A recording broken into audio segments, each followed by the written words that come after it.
열왕기상 7장 제가 가진 성경으로 구약 성경 521페이지에 있습니다. 열왕기상 7장 1절부터 12절까지 본문이지만은 8절까지만 함께 교독하시겠습니다. 제가 먼저 읽고 여러분이 읽겠습니다. 열왕기상 7장 1절입니다. 솔로몬이 자기의 왕궁을 13년 동안 건축하여 그 전부를 준공하니라.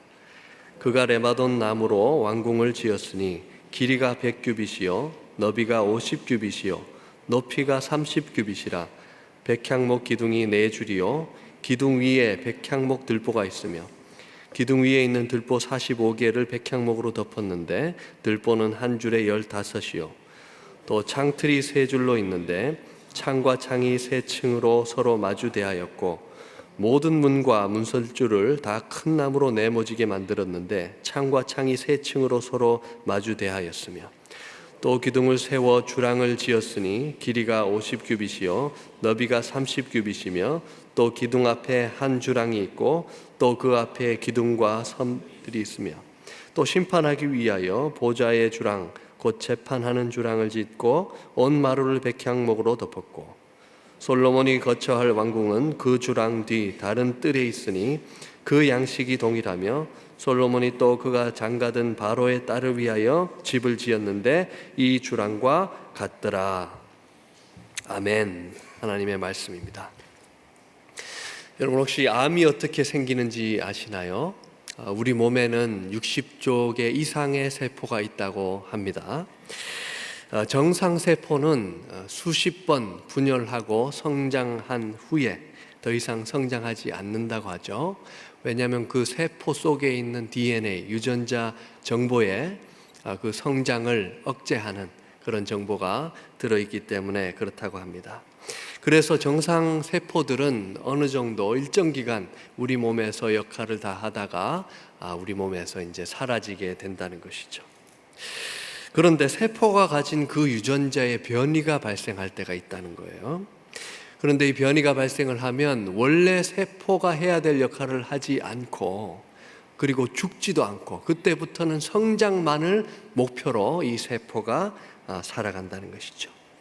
정상 세포들은 다른 세포들을 침범하지 않는 반면에 이 유전자가 변이된 이 세포들은 다른 세포들을 잠식해 나가면서 아주 급격하게 성장을 해 나간다는 것이죠. 그리고 그 과정 속에서 우리 몸에 필요한 영양소들을 다 흡수하고 빨아들여 간다는 것입니다. 그것이 바로 우리가 알고 있는 암세포입니다. 사실 우리 몸에는 매일 수백 개에서 수천 개 되는 많게는 10,000개 되는 그런 암세포들이 있다고 해요. 그런데 우리 몸의 면역 체계가 활동을 하면서 그 암세포들을 죽이기도 하고 또 원래대로 회복시키기도 한다는 것입니다. 그런데 암 진단을 받는다는 것은 이렇게 암세포가 급격하게 성장하고 증식하고 있는데도 불구하고 우리의 면역 체계가 아무 힘도 쓰지 못하는 그런 상황에 이르렀을 때 우리는 암에 걸렸다 이야기한다는 것이죠. 대한민국 사람들의 사망 원인 1위가 바로 이 암이라고 합니다. 40년째 1위라고 합니다. 또 전 세계 사망 그 원인의 2위가 바로 이 암이라고 하는데 매해에 1,000만 명 대한민국 인구의 한 5분의 1, 6분의 1 되는 사람들이 이 암으로 매년 사망을 한다는 것이죠. 그런데 놀라운 사실은 이 암의 30%가 다른 어떤 우리가 통제할 수 없는 그런 환경 때문에 특별한 이유 때문에 생기는 것이 아니라 바로 영양 때문에 식이 때문에 생긴다고 그래요. 쉽게 말하면 우리가 먹고 마시는 그 생활 습관을 통해서 우리 매일의 반복되는 패턴의 그 삶을 통해서 이 암이 발생을 한다는 겁니다. 요즘 솔로몬의 이야기를 매일 기도회에서 또 이 토요 새벽 기도에 함께 보고 있습니다. 솔로몬의 지혜를 함께 봤습니다. 얼마나 뛰어난 지혜를 가진 솔로몬의 모습인지, 솔로몬의 그 영화와 영광의 모습을 우리가 함께 보았습니다. 솔로몬이 어떻게 하나님의 성전 건축을 멋지게 했는가 우리가 보았습니다. 그리고 오늘 본문을 통해서는 솔로몬이 얼마나 자신의 왕궁을 멋지게 지었는가 하는 것을 우리가 보게 됩니다. 그런데 이대로 갈 것 같은 그 이야기, 정말 위대한 이야기로 이어질 것 같았던 그 이야기가 오늘은 우리가 7장을 읽었지만 불과 11장에 도달해서는 이렇게 이야기하고 있습니다. 11장 6절 보시면 솔로몬이 여호와의 눈앞에서 악을 행하여, 9절 보시면 이렇게 말씀하죠. 솔로몬이 마음을 돌려 이스라엘의 하나님 여호와를 떠남으로. 건강한 사람에게 마치 암이 발견되었다는 소식처럼 충격적으로 우리에게 들려옵니다. 솔로몬이 어느 날 갑자기 이렇게 되지는 않았을 텐데 도대체 솔로몬 삶 속에 어떤 모습이 있었길래 솔로몬이 이렇게 비극적인, 마치 암에, 영적인 중병 암에 걸린 것처럼 비극적인 상황에 도달하게 되었을까? 솔로몬의 삶에 어떤 모습이 있었기에, 어떠한 원인이 있었기 때문에 이러한 결말을 맞이하게 되는 것일까? 우리가 질문해 보지 않을 수 없죠. 오늘 본문에 몇 가지 힌트가 나와 있는 것 같아요. 첫 번째는 무엇 때문이었는가? 잘못된 시간 사용 때문이었다 하는 것을 우리가 짐작해 볼 수 있습니다. 다시 1절을 보시면 이렇게 말씀하죠. 솔로몬이 자기의 왕궁을 13년 동안 건축하여 그 전부를 준공했다. 그 바로 앞절 6장 마지막 절 38절을 보시면 이렇게 말씀합니다. 성전 건축이 다 끝났으니 솔로몬이 7년 동안 성전을 건축하였더라. 우리가 한글 성경 읽어보면 그냥 몇 년 동안 성전을 건축했고 또 왕궁을 건축했구나 하는 말로 읽을 수 있지만 원어를 보면 굉장히 대조적인 그런 표현을 사용하고 있어요. 이렇게 되어 있습니다. 솔로몬이 성전을 완공했는데 그 성전 건축에 7년을 사용했다. 하지만 솔로몬은 자신의 집은 13년을 건축했다. 그러니까 시간을 몇 년 사용했는지 굉장히 대조적으로 두 시간을 놓고 비교하고 있다는 것이죠. 하나님의 집은 7년 동안 건축했고 자기 집은 13년 동안 건축했다.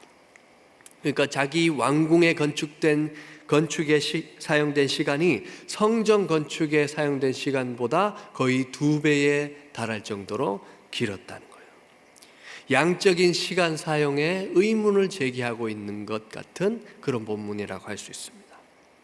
그리고 또 한 가지 주목할 만한 표현이 있어요. 1절에 다시 보시면 솔로몬이 자기의 왕궁을 13년 동안 건축하여 그 전부를 준공하니라. 여기서 전부라고 되어 있죠. 왕궁을 준공했는데 전부 준공했다는 거예요. 뭐 준공하면 전부 다 준공하겠죠. 그런데 여기에 이 전부라는 말은 굳이 사용하지 않아도 되는 그런 단어인데도 불구하고 무엇인가를 강조하기 위해서 쓰여졌다고 우리가 볼 수 있습니다. 무엇을 강조하려고 쓰였는가? 그것은 바로 아직 성전 건축 프로젝트는 전부 완성되지 못했다는 것을 꼬집고 있는 것을 우리가 읽을 수가 있습니다. 물론 우리가 6장 마지막 절에 보았듯이 성전 건축이 다 끝났다 이렇게 표현하고는 있지만은 아직 엄밀히 이 성전 건축은 끝난 것이 아닙니다. 오늘 왕궁을 짓는 본문 바로 뒤에 13절부터는 다시 성전을 완공하는 이야기가 나오는데요. 성전의 기둥을 세우는 이야기, 또 성전 안에서 사용되는 다양한 구조물과 기구들을 만드는 이야기가 등장합니다. 그리고 그 뒤에 7장 40절에 이렇게 비로소 이야기하고 있어요. 여호와의 전에 모든 일을 마쳤으니. 또 51절에 보시면 솔로몬 왕이 여호와의 성전을 위하여 만드는 모든 일을 마친지라. 여기 모든 일, 이 단어는 솔로몬이 자기 왕궁을 전부 준공했다 할 때 그 전부와 같은 단어가 쓰였어요. 그러니까 성전은 이때야 비로소 완성에 가까웠다. 그래도 마친 것은 아니라는 거예요. 8장에 보시면 언약궤를 성전으로 들여오는 내용이 있어요. 그 언약궤를 성전으로 들여오는 것이 이 성전 완공의 성전 건축 프로젝트의 완성이라는 거예요.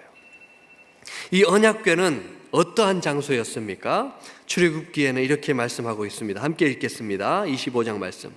거기서 내가 너와 만나고 속죄소 위 곧 증거궤 위에 있는 두 그룹 사이에서 내가 이스라엘 자손을 위하여 내게 명령할 모든 일을 내게 이르리라. 민수기에 이렇게 말씀합니다. 모세가 회막에 들어가서 여호와께 말하려 할 때에 증거궤 위 속죄소 위에 두 그룹 사이에서 자기에게 말씀하시는 목소리를 들었으니 여호와께서 그에게 말씀하심이었더라. 하나님의 궤, 여호와의 궤는 어떠한 장소였나요? 하나님의 임재의 장소였습니다. 그곳에서 하나님과 만나는 장소였고, 하나님의 말씀을 듣는 장소였고, 하나님께 말씀을 아뢰는 장소였고, 하나님과 대화하는 장소였단 말이죠. 그리고 이 언약궤가 성전 안으로 들어올 때 8장 11절에는 이렇게 말씀하고 있어요. 제사장이 그 구름으로 말미암아 능히 서서 섬기지 못하였으니 이는 여호와의 영광이 여호와의 성전에 가득함이었더라. 그러니까 성전에 그 하나님의 언약궤가 들어와서 하나님의 영광으로 충만해지고 하나님께 그 안에서 예배하는 것, 기도하는 것, 하나님의 말씀을 듣는 것이 가능해질 때 그때야 비로소 성전이 완공되었다, 그렇게 이야기할 수 있는 것이죠. 그 전까지는 성전은 그냥 건축물에 불과했다라는 것입니다. 그런데 솔로몬이 이 성전 건축을 시작을 하고 이까지 완성을 하지 않은 상태로 13년 동안 자기의 왕궁을 건축했다, 이렇게 이야기하고 있는 것입니다. 우리가 구약에 학개라는 선지서가 있죠. 그 학개라는 선지서는 바벨론 포로에서 돌아온 이스라엘 백성들을 향해서 책망을 합니다. 어떤 책망을 하는가? 성전 건축이 16년 동안이나 중단되었음에도 불구하고 백성들이 그 성전을 여전히 내팽개쳐 놓고 있다는 것을 꼬집고 있어요. 1장 9절에 이렇게 이야기합니다. 내 집은 황폐하였으되 너희는 각각 자기의 집을 짓기 위하여 말랐습니다. 앞에서 솔로몬에게 양적인 시간 사용의 문제를 제기했다면 여기에서는 시간의 우선되는 그 우선순위의 문제를 제기하고 있는 거예요. 그리고 두 개가 연결이 되어 있는 것이죠. 여러분, 우리에게 항상 부족한 것이 있습니다. 그것이 뭔가요? 시간입니다. 시간은 언제나 부족한 것 같아요. 우리 인간의 수명이 1900년대 들어서도 아주 많이 수명이 연장되었습니다. 의학이 발달함으로 사람들의 질병을 이기는 그런 기술이 많이 늘어났기 때문이죠. 또한 우리의 노동 시간이 단축되어 있습니다. 예전에는 우리가 많은 시간, 오랜 시간을 들여서 해야 됐던 일들도 과학기술의 발전 때문에 이제는 그만한 시간을 들이지 않아도 됐죠. 기술이 우리의 삶을 편리하게 더욱더 빠르게 이렇게 만들어 주었음에도 불구하고 여전히 우리의 시간은 부족합니다. 오죽하면 시간 기근이라는 용어가 생겨났겠습니까? 할 일은 많지만 시간은 너무 부족한 사람들의 그 삶을, 현대인들의 삶을 표현하는 그러한 단어라고 합니다. 성경에도 우리에게 주어진 시간이 짧다고 이야기해요. 시편 90편에는 이렇게 이야기합니다. 우리의 연수가 70이요 강건하면 80이라도 그 연수의 자랑은 수고와 슬픔뿐이요 신속히 가니 우리가 날아가니이다. 또 시편 89편에 이렇게 말씀하죠.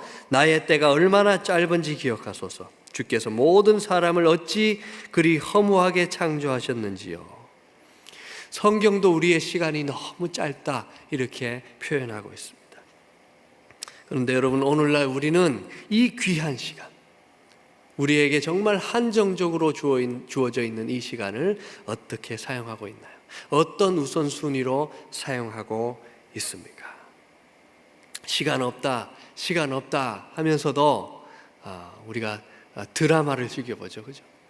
옛날에는 드라마 한 편 보려면 다음 주까지 기다렸어야 되는데 요즘은 그냥 기다리면 다음 편이 계속해서 자동 재생됩니다.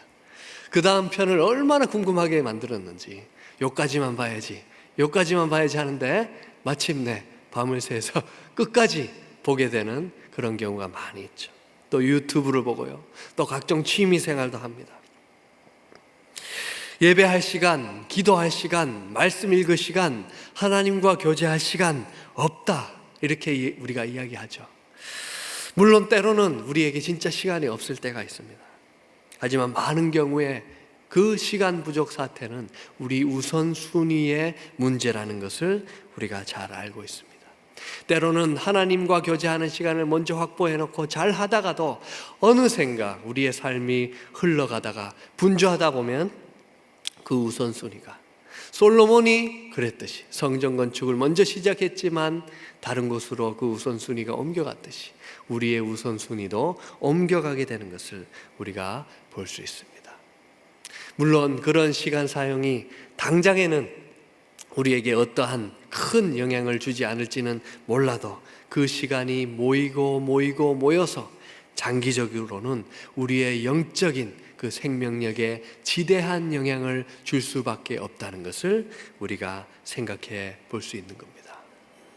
그렇다면 우리는 오늘날 무엇을 위해 우리의 시간을 사용해야 되는가? 무엇을 우리 시간 사용의 우선순위에 두어야 하는가? 로마서는 지금 이때에 대해서 이렇게 이야기하고 있습니다. 13장 말씀입니다. 또한 너희가 이 시기를 알거니와 자다가 깰 때가 벌써 되었으니 이는 이제 우리의 구원이 처음 믿을 때보다 가까웠습니다. 밤이 깊고 낮이 가까웠으니 그러므로 우리가 어둠의 일을 벗고 빛의 갑옷을 입자. 이제는 깰 때가 되었다는 것입니다. 빛의 갑옷을 입을 때가 되었다는 거예요. 에베소서 5장 말씀 함께 읽겠습니다. 그런즉 너희가 어떻게 행할지를 자세히 주의하여 지혜 없는 자같이 하지 말고 오직 지혜 있는 자같이 하여 세월을 아끼라. 때가 악하니라. 그러므로 어리석은 자가 되지 말고 오직 주의 뜻이 무엇인가 이해하라. 술 취하지 말라. 이는 방탕한 것이니 오직 성령으로 충만함을 받으라.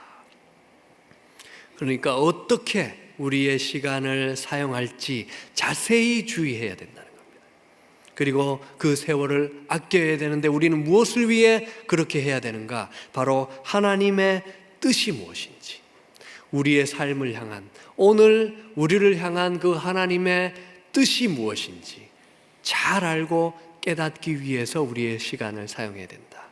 또 그 하나님의 뜻을 살아내기 위해서, 그 뜻을 실천하며 살아내기 위해서 우리의 힘으로는 되지 않기 때문에 성령의 충만함을 얻기 위해서 우리의 시간을 사용해야 한다, 이렇게 말씀하고 있습니다. 우리는 영적인 건강을 위해서 올바른 시간 사용을 해야 된다는 것이죠. 두 번째로 솔로몬이 이렇게 영적인 암에 걸린 이유는 무엇인가? 그것은 바로 잘못된 자원 사용 때문에 그랬다는 것을 우리가 생각해 볼 수 있습니다. 7장 2절 말씀입니다. 그가 레바논 나무로 왕궁을 지었으니 길이가 100규빗이요 너비가 50규빗이요 높이가 30규빗이라. 백향목 기둥이 4줄이요 기둥 위에 백향목 들보가 있으며. 솔로몬이 지었던 이 왕궁은 여러 구조물, 여러 동으로 연결된 그런 컴플렉스였을 것입니다. 그 중에 레바논 나무궁이라고 불리는 그 건물이 있었는데 그 건물을 지금 이 2절에서 묘사하고 있는 거예요. 근데 이 레바논 나무궁이라고 열왕기상 10장에 되어 있는 이 궁은 원어로는 레바논 숲궁이라고 되어 있습니다. 레바논 숲궁. 왜 그렇게 이름이 붙여졌느냐? 이 레바논에서 백향목이라는 그 당시에 아주 귀한 건축 자재가 나는데 그 레바논에서 나는 백향목이 얼마나 많이 쓰였는지, 마치 그 백향목이 레바논에 있는 숲처럼 빽빽하게 사용됐다 하는 뜻으로 레바논 숲궁이라는 이름이 붙여졌다는 거예요. 그런데 이 백향목은 열왕기상 5장에서 두로왕 히람에게 성전 건축을 명목으로 수입해온 그러한 백향목이었습니다. 물론 성전에도 그 백향목이 쓰였지만 이 왕궁을 짓는데 백향목이 어마어마하게 쓰였던 것 같아요. 이 건물의 규모도 성전에 비해서 엄청났던 것 같습니다. 성전은 가로 27m, 세로 10m, 높이 13m로 되어 있었는데 이 건물은 가로 46m, 세로 23m. 그러니까 성전의 2배에 달하는 그런 크기였다는 것이죠. 말씀드린 대로 이 솔로몬 컴플렉스, 이 왕궁은 이 한 건물로만 되어 있지 않았어요. 여러 동을 가지고 있었는데 이 한 동을 제외하고도 4동이나 더 있었단 말이죠. 3개의 집무실 청사가 있었습니다. 이 레바논 숲궁을 비롯해서 2개가 되어 있었고요. 그 외에 솔로몬의 사저, 또 바로 딸을 위한 왕비를 위한 그런 사저가 또 따로 있었습니다. 그래서 이 성전의 2배에 달하는 동을 제외하고도 4동이 더 있었다 하는 것이죠. 그런데 이 큰 건축 비용이 어디에서 나왔겠는가? 솔로몬이 새로 왕이 되어서 돈이 어디에 그렇게 많이 있겠습니까? 바로 아버지가 모아놓은 돈으로 이 왕궁을 건축했을 것입니다. 다윗은 역대상 22장에 이렇게 말씀하고 있어요. 내가 환난 중에 여호와의 성전을 위하여 금 10만 달란트와 은 100만 달란트와 녹과 철을 그 무게를 달 수 없을 만큼 심히 많이 준비하였고 또 제목과 돌을 준비하였으나 너는 더할 것이며.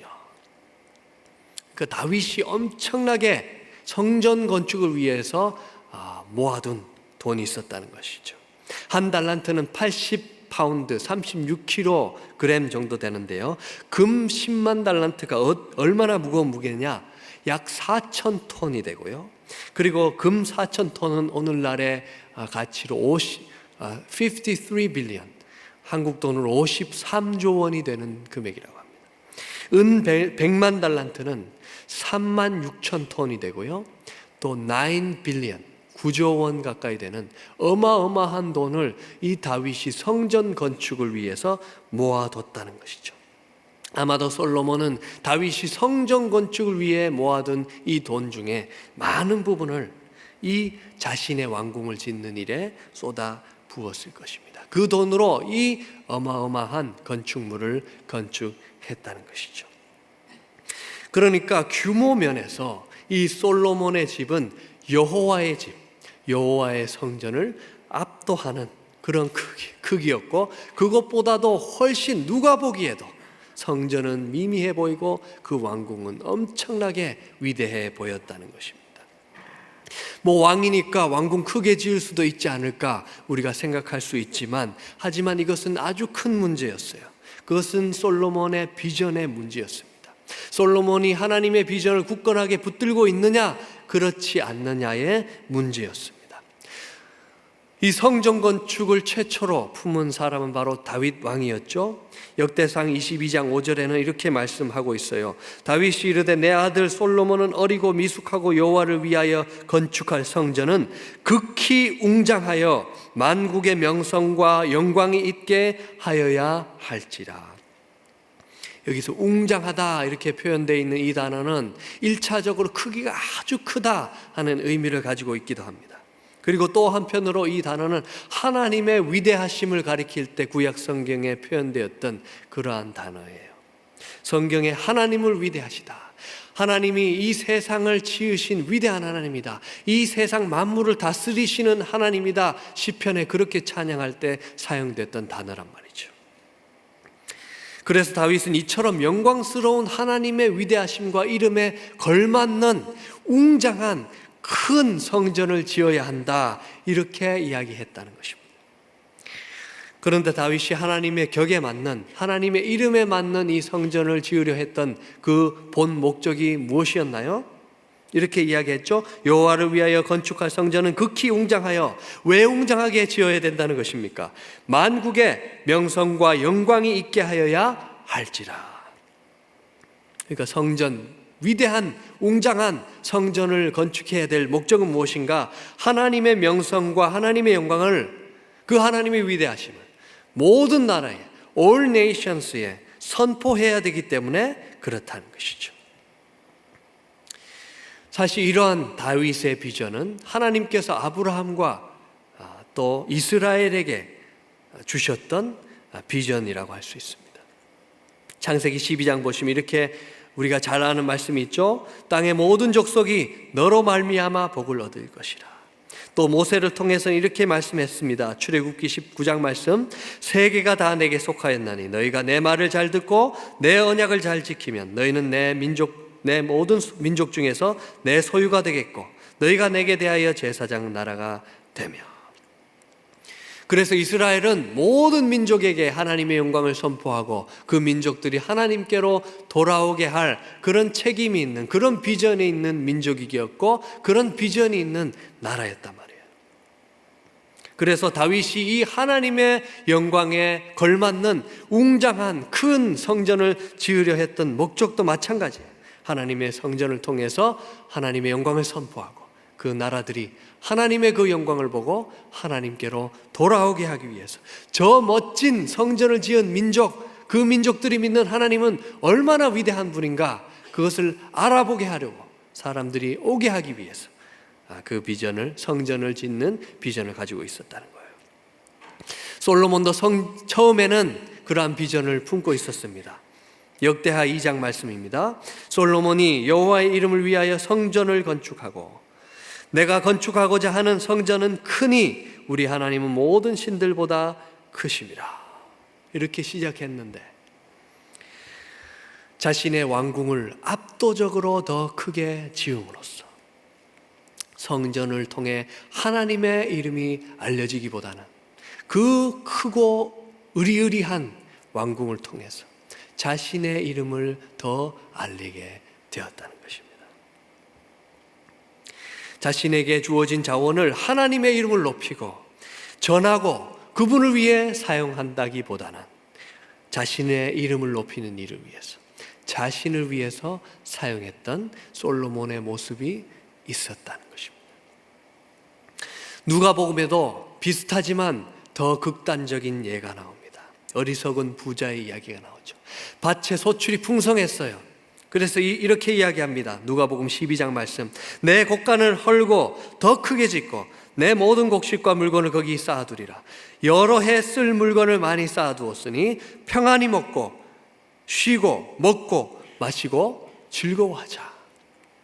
하나님은 그에 대해서 뭐라고 말씀하십니까?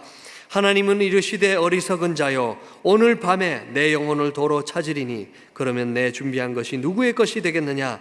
자기를 위하여 재물을 쌓아두고 하나님께 대하여 부여하지 못한 자가 이와 같으니라. 하나님께서 주신 자원을 오직 나의 평안과 나의 즐거움과 나의 휴식과 나의 먹고 마시는 나의 삶을 위해서만 사용했다는 거예요. 하나님을 위한 사용은 없었다는 것입니다. 하나님께는 부여하지 않았다는 것이죠. 비전을 잃어버린 사람의 자원 사용 실태를 보여주고 있는 거예요. 여러분, 오늘날 우리는 우리의 삶에 주어진 자원, 우리의 에너지, 우리의 물질, 우리 삶에 주어진 다양한 삶의 자원들을 어디에 어떻게 사용하고 있습니까?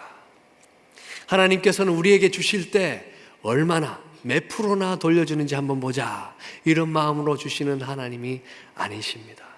로마서에는 자기 아들을 아끼지 아니하고 주신 하나님께서 모든 것을 우리에게 주시지 아니하겠는가 말씀하고 있어요. 하나님께서는 사람이 자식에게 무조건적으로 즐거이 기뻐 주시듯이 우리에게 주시는 그런 좋은 하나님이신 줄 믿습니다.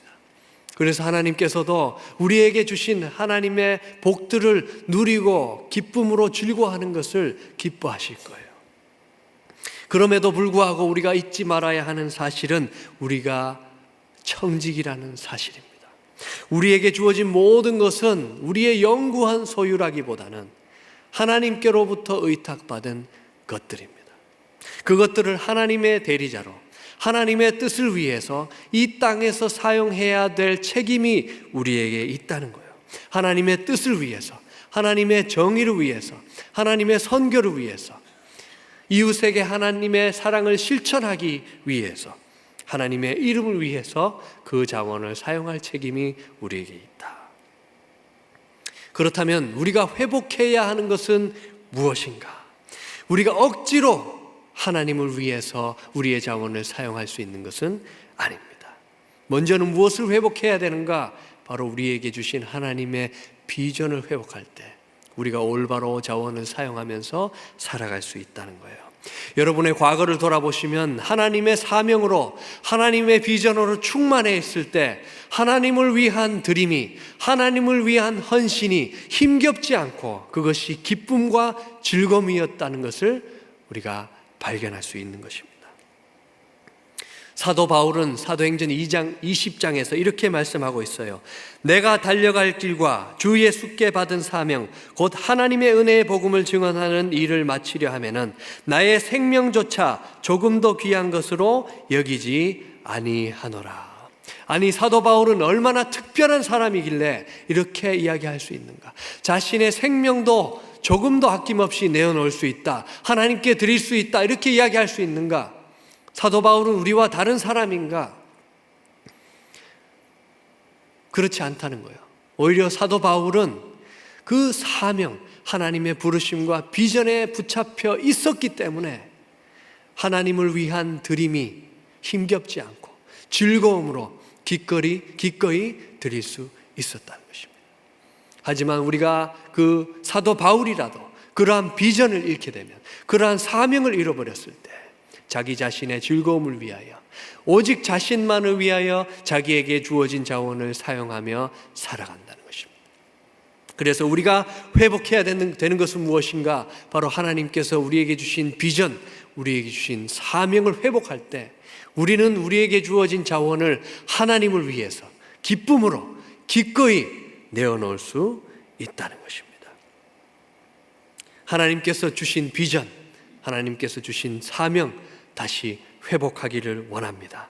그리고 하나님의 이름을 위해서, 그 하나님의 영광을 위해서 우리에게 주어진 자원을 하나님의 뜻대로 사용하기를 원합니다.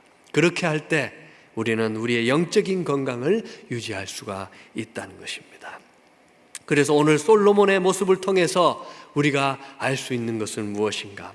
하나님과의 동행, 하나님과 예배하고 하나님과의 교제하는 그 삶을 우선시하지 않는 잘못된 시간 사용이, 비전을 잃어버린 이기적인 자원 사용이 영적인 바람의 원인이다, 영적인 비극의 원인이 되고 만다는 것을 우리가 확인해 볼 수 있는 것입니다. 여러분, 건강에 관심 많으시죠? 우리가 우리의 건강을 위해서 수천만을 주고 수만 불을 주고 산삼을 사 먹고 홍삼을 사 먹고 인삼을 사 먹고 영양제를 먹고 그렇게 하는 것도 물론 도움이 될 수 있겠지만, 그것보다는 더 중요한 것은 건강하게 먹고 건강하게 마시고 잘 자고 운동하는 것. 그것이 그 어떤 산삼보다도, 그 어떤 영양제보다도 더 중요하다는 것을 우리가 잘 알고 있습니다. 우리 매일의 삶의 패턴이, 우리 매일의 삶의 습관이 우리의 건강을 좌우한다, 결정짓는다는 것입니다. 우리의 영적인 건강도 마찬가지라는 거예요. 대단한 어떤 일회적인 사건보다도 매일의 삶 속에서 우리의 시간과 우리의 자원을 사용할 때 하나님과의 교제, 하나님과의 동행을 우선시하는 시간 사용, 또 사명과 비전이 이끄는 그러한 자원 사용이 우리를 그러한 영적인 건강으로 이끌어 줄 수 있다는 것입니다. 매일의 삶 속에 하나님과 동행하며 하나님의 그 비전 속에서 우리의 매일에 주어진 그 에너지, 그 자원을 하나님께 드리는 아름다운 삶을 우리들이 살아갈 때 주님께 영광이 되는 영적으로 건강한 삶이 될 줄 믿습니다. 이러한 삶을 영위하시는 열린문의 모든 가족들 되시기를 주님의 이름으로 축복합니다. 함께 기도하시겠습니다.